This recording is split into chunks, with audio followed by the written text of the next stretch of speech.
Nous allons vous présenter aujourd'hui un film nommé Sur le chemin de l'école de Pascal Plisson en 2013. Ce film parle d'une famille pauvre et de leur danger pour aller à l'école. Nous avons choisi pour présenter ce film Samuel, un jeune garçon de 13 ans. Il est handicapé, il vit en aide avec ses parents, dont ses deux parents et ses deux frères. Il vit dans une famille très pauvre. Tous les matins, on voit que dans le film, il doit aller à l'école à l'aide de ses deux frères parce qu'il est en fauteuil roulant, il ne peut pas se déplacer tout seul. Et il parcourt 4 km pendant plus d'une heure pour aller à l'école. La deuxième personne que nous avons choisie, c'est Zahira. C'est une fille de 12 ans qui habite dans les montagnes du Haut-Atlas au Maroc.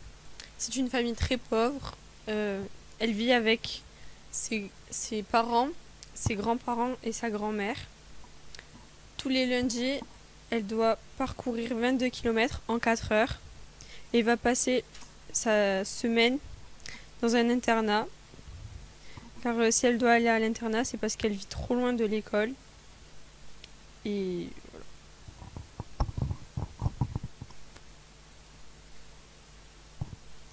voilà. Dans le film, on voit que Zahira, elle aide beaucoup sa famille aux tâches ménagères comme la lessive.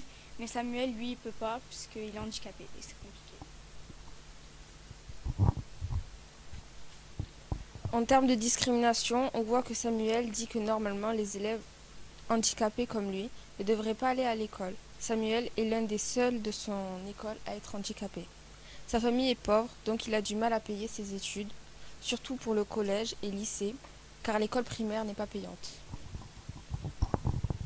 dans le film, Zahira fait face à de nombreuses discriminations, car comme on le voit dans l'exemple du film, quand elle est avec ses amis, elle... Bonjour, aujourd'hui on va vous dire qu'est-ce que c'est la laïcité. La laïcité garantit la tolérance et la liberté de conscience, c'est-à-dire le respect de la liberté des opinions des autres et le droit de choisir librement une religion, d'en changer ou de ne pas en avoir. Le prosélytisme, c'est-à-dire la volonté d'imposer ses idées aux autres, est interdit dans la laïcité.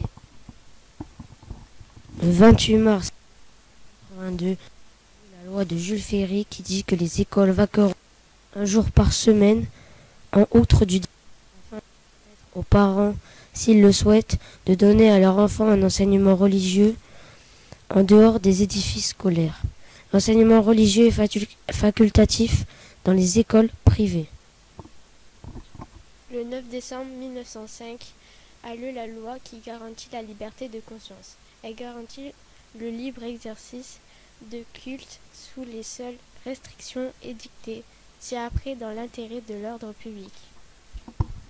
Le 15 mars 2004 a lieu la loi qui dit que les élèves et le personnel n'ont pas le droit de porter des signes religieux trop visibles dans les écoles, lycées et collèges. La charte de la laïcité doit être ostensiblement affichée dans les établissements scolaires laïques.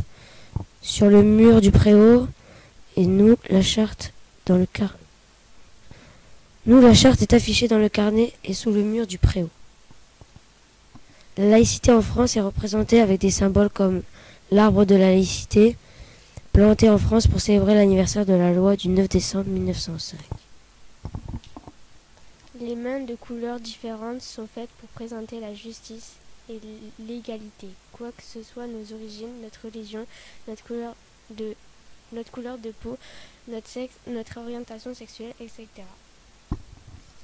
La France est symbolisée avec le bonnet phrygien, le drapeau tricolore ou encore la devise liberté, égalité et fraternité.